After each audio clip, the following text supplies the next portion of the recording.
আজকে খুবই সিম্পল রান্না করব যেহেতু অনেক বেশি গরম পড়ে গেছে।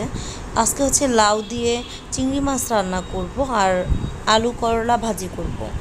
গরমের মধ্যে আসলে খুব ভারী খাবার খাওয়া যায় না। আসসালামু আলাইকুম, হ্যালো এভরিওয়ান, কেমন আছেন সবাই? আমি আলহামদুলিল্লাহ ভালো আছি। আশা করি যে যেখানে আছেন আল্লাহর রহমতে ভালো আছেন। তো এই যে সব কিছু আগে গুছিয়ে নিয়েছি, পেঁয়াজ রসুন কাঁচামরিচ, তারপরে লাউ কেটে নিচ্ছি, সব কিছুই গুছিয়ে নেওয়া হয়ে গেছে। এখন রান্না শুরু করব। সব কিছু গুছিয়ে নিলে রান্না করতে বেশি একটা সময় লাগে না। তো এই জন্য আমি সবসময় সব কিছু আগেই গুছিয়ে নিই। তো এই যে আমি হচ্ছে কড়াইতে তেল দিয়ে নিচ্ছি, দুই পাশেই রান্না শুরু করে দিছি, দুই চুলাতেই। কারণ দুই চুলাতে রান্না করলে কী হবে, কি তাড়াতাড়ি হয়ে যাবে। আর যেই গরম পড়ছে আসলে এর মধ্যে রান্না করে থাকাটা মানে মহিলাদের জন্য অনেক কষ্টের। তো কিছু করার নাই, রান্না করতে হবে, খেতে হবে, এটাই জীবন। যত গরমই পড়ুক আর যত শীতই পড়ুক না কেন, মহিলাদের রান্না বান্না করতেই হবে। তো রান্না শুরু করে দিলাম, পেঁয়াজ রসুন দিয়ে দিচ্ছি আর সাথে দিয়ে দিলাম লবণ। এখন এগুলোকে একটু ভালোভাবে ভেজে নিব। আমি আসলে একদম হচ্ছে যেভাবে গ্রামে রান্না করে না লাউটা, ঠিক ওইভাবেই রান্না করতেছি। একটু পাতলা ঝোল রাখবো। আর এখানে হচ্ছে আলু, তারপর হচ্ছে করলা, এগুলো দিয়ে হচ্ছে একটু ভাজি করতেছি। আর সাথে পেঁয়াজ কাঁচামরিচ দিয়ে দিচ্ছি।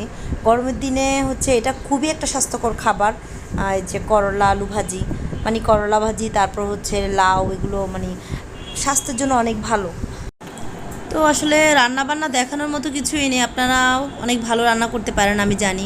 জাস্ট আমি আমার প্রতিদিনের ভ্লগগুলো শেয়ার করতেছি আপনাদের সাথে, এই জন্য দেখাচ্ছি আমি কী রান্না করতেছি, এই আর কি।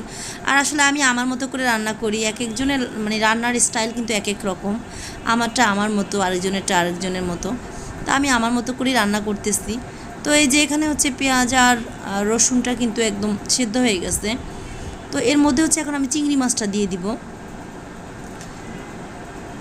যারা এখনও আমার ইউটিউব চ্যানেলটা সাবস্ক্রাইব করেন নাই, অবশ্যই চ্যানেলটা সাবস্ক্রাইব করে দিবেন, লাইক দিয়ে ভিডিও দেখবেন আর অবশ্যই কমেন্টস করে জানাবেন আমার ভিডিওগুলো কেমন হচ্ছে। রান্না বান্না আর আমি কি শিখাবো, আমি জানি সবাই রান্না পারে। তো আসেন আজকে একটু গল্প করি, ছোটোবেলার গল্প করি।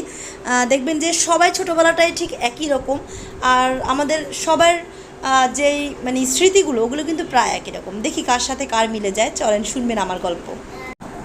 তো আসলে এই গরমের দিনে না টক খেতে অনেক ভালো লাগে। তো আজকে 5 দিন হয়েছে আমার বাসায় হচ্ছে আম আনা হয়েছে, কিন্তু আমি খাবো খাবো করেও খাইতেছি না। তো ভাবলাম যে একটা সময়ে যখন হচ্ছে মানে ছোটোবেলাটাতে বাবার বাড়িতে ছিলাম, তখন হচ্ছে দেখা গেল যে কিছু একটা চুকা চালতা আম এগুলো কাটতে নিলে না সবাই মিলে মানে খেয়ে ফেলা হতো খুব অল্প সময়ের মধ্যে। আমার একটা চাচাতো বোন আছে মিলি, তো ওর সাথে আমার অনেক লাগতো লাগতো বলতে আমি বলতাম যে এই তুই বেশি খেয়ে ফেলছিস, আমি তোর জন্য পাচ্ছি না। মানে যে কাটতো সে তো কাটতোই, তো কেটে তো প্লেটে রাখতো। তো ও অনেক বেশি চুকা খাইতো, ওই আমরা দেখা যায় একটু খেয়ে নিতে না নিতে ও নিয়ে খেয়ে ফেলতো। তো এখন ভাবতেছি যে আজকে 5 দিন হয়েছে বাসায় আমানা হয়েছে কিন্তু খাচ্ছি না। আর ওই ছোট সময়টাতে এই চুকা নিয়ে ঝগড়াও করতাম। ঝগড়া বলতে আর কি, এই তুই বেশি খাইছিস তুই, এরকম আর কি হইতো। তো আসলে একটা সময় এসে না মানুষের অনেক কিছুই চেঞ্জ হয়ে যায়। যেমন আমাদের সময় আমরা যখন ছোট ছিলাম তখন কিন্তু শুক্রবারে ছবি থাকতো। তো ওই ছবি দেখার সময় যখন কারেন্ট চলে যেত তখন যে কী মেজাজ হইতো, মানে সবাই মিলে বকাবকি শুরু করতো। মানে যারা হচ্ছে বিদ্যুৎ অফিসে চাকরি করে তাদের উপর, যে কেন কারেন্ট নিল, কেন লোডশেডিং হলো, ছবি দেখতে পারতেছে না। আর এখন ভাবতেছি তখন তো শুধু বিটিভি ছিল, শুক্রবারে বাংলা ছবি দিত। তো এখন ভাবতেছি যে এখন কত চ্যানেল হয়েছে, বাসায় হচ্ছে দেখা যায় যে ইন্টারনেটের ব্যবস্থা রয়েছে, টিভি রয়েছে, ডিশ রয়েছে, সব কিছুই রয়েছে, কিন্তু দেখার মতো কোনো ইচ্ছা আর এখন নাই। তো ভাবি যে আসলে মানুষ সত্যিই একটা সময় এসে অনেক চেঞ্জ হয়ে যায়। তখন অনেক ভালো লাগা জিনিসগুলো দেখা যায় যে এখন আর ভালো লাগে না। বাসায় খাবার পড়ে আছে, চুকা খাইতে ইচ্ছা করে না, টিভি দেখতে ইচ্ছা করে না, কিন্তু একটা সময় ওটাও কত প্রিয় ছিল, তাই না? তো এই জিনিসগুলো কিন্তু সবার ছোটোবেলাটা এরকমই ছিল। আবার বাসা যখন মেহমান আসতো, তো তার আগের দিন রাত্রে আল্লাহ কালকে যেন অনেক বৃষ্টি হয়, যাইতে না হয় স্কুলে, ওই যে সবাই মিলে আড্ডা দিব, গল্প করব। সমবয়সী খালাতো বোনরা আসতো, ওদের সাথে অনেক মজা করতাম। তো আসলে মানে এই দিনগুলো অনেক অনেক মিস করি, ছোটোবেলাটা অনেক মিস করি। হ্যাঁ, মানে এখনকার জীবনটা যে অসুন্দর এরকম না, এখনকার জীবনটা অনেক সুন্দর।